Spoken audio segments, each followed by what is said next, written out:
Yo, what's up mga buddy? Welcome back sa ating channel. Diba? So, for today's video mga buddy, ay Agape Farm update tayo ulit. So, this time papakita naman natin dito na side ng mga pond. At update ko kayo dito. Meron tayo ditong, teka, kuha muna tayo ng fish net. Meron tayo ditong mga malamoli na mosaic. Malamoli.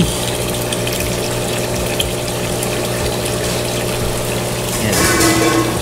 Malamoli sa laki ng female. Tag-drop na yung iba mga buddy. Kita nyo? May mga fry dito. So, hindi ko man ako inuha. Di ba? Yan. Underwater shot natin mamaya mga buddy. Papakita ko sa inyo kung ano itsura yung ating mosaic, yung ating Dombo Air. At dito, usual, meron tayong pea dirt dito. At merong mga fry dito na malalaki na. At hindi naman nila kinakain mga buddy. Dito sa kabila is may mga breeder tayo dito na sobrang dami. Wow.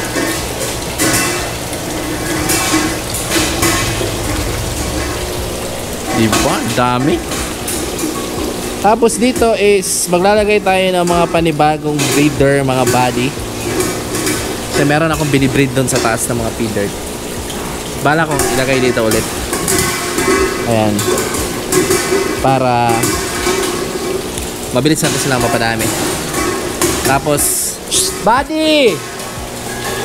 Tapos dito na side is yung ating HB Red Rose Tail na cauliflower mga buddy. Pero konti lang sila dito. Siguro around mga 20 lang siguro. Teka, hulihin natin. Try natin. Hirap pala hulihin. Ito, try natin. Ay! Hirap. Underwater shot na lang natin mamaya. Parang yung HB Red Rose Tail na cauliflower. Tapos dito sa kabila, gagamitin na natin yan mga buddy. Hindi na yan siya stock water. Kasi dito na side, yan, ito tangke ng tubig na to. Oh. Hindi na yan siya tubig ulan mga buddy. Kasi dito, diretso kasi yan dito, doon nahuhulog yung tubig ulan. Pero pinutol na natin, kaya wala nang tubig ulan. Pure nawasa na to mga buddy. At andito yung gripo. Yan o. Pure nawasa na yan. Ito na yung gagamitin nating stock water. Yan o. Laki nyan. Estimated ko dyan nasa mga 5,000 liters or higit pa yung laman yan. Kaya malaking tulong yan sa farm mga buddy.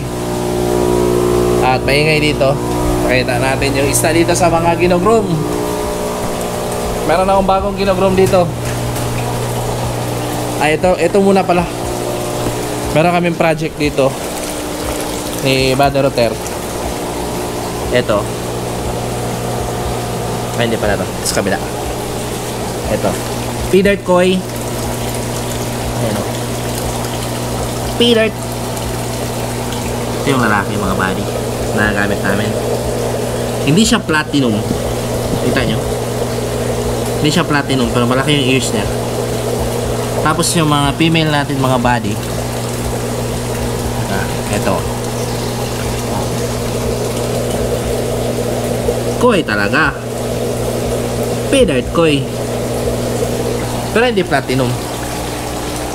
Gagawa kami ng hindi rin siya tuxedo kasi wala siyang black. Pea dirt koi lang talaga siya. Hindi siya platinum kasi mostly nakakita natin pea dirt koi pero platinum. Yung sa amin, yung gagawin namin hindi platinum. Meron kami binibreed dyan na isa, dalawa. Ito dito, kabila din. Pero yung gamit namin lalaki dito is platinum.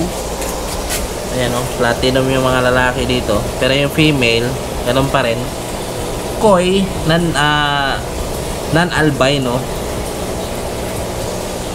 At meron pa dun sa kabila, tatlo lahat yung binibreed namin na boxes. So maraming female yan mga buddy, at gamit natin dyan is feeder talaga. Tapos dito, meron tayong mga bagong ginagroom dito. Pakita ko na lang din sa inyo. Ito yung ating mga HB Blue. Matagal ako hindi nakahawak ko ng HB Blue mga buddy. At ngayon lang ulit kasi napadami natin yung ribbon jeans. At ito na sila mga buddy. Kung nakikita nyo, groomable na. At ang solid ng itsura. Ito, ribbon oh. Ito, pakita ko sa inyo kung gaano ka-solid to mga buddy. Kaso hindi kasya yung aking lapit ko na lang. Oh, diba? Delta. Yan, from dito hanggang dito, HB Blue na yan. Okay, ipakita na natin. Ayan o. HB Blue. Oh, ito solid dito. Kita nyo, extended dorsal. Kita nyo, black ears. Extended dorsal, gull wing. Ito din, extended dorsal. Yan, ito din. Oh, diba? Hindi siya tuxedo mga buddy. HB na talaga siya. Half black blue talaga siya mga buddy. Ito din oh. Ito may punit. Ito maganda to oh. Ayan, puro ribbon. At namatay. Aroy. Ito nga, meron tayong HB white ribbon dito. Oh. Pwede naman siya oh. At yun nga, underwater shot tayo. Let's go. Diba? Let's go.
So ayun mga buddy, kung nag-enjoy kayo sa video, nag-enjoy ba kayo sa underwater shot? Di ba? So yun lang mga buddy. See you sa next vlog. Tapos kung nagustuhan nyo yung video, don't forget to like, share, and subscribe. Yun lang, napakasimple lang naman mga buddy. Bye. Fish out.